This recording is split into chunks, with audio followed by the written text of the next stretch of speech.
Online கடைகளை திறந்து வந்து ஆர்ப்பாட்டமே இல்லாமல் அமைதியாக அமர்ந்திருக்கிறீர்கள். உங்கள் எல்லோருக்கும் என் அன்பார்ந்த முதல் வணக்கம்.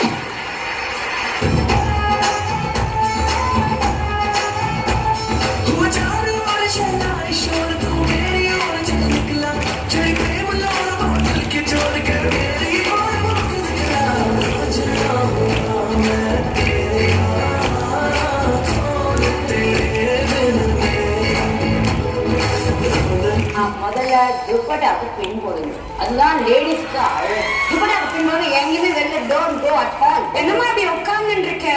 துப்பட்டாக்கு பின் போடாம கெட்டாக்குமா?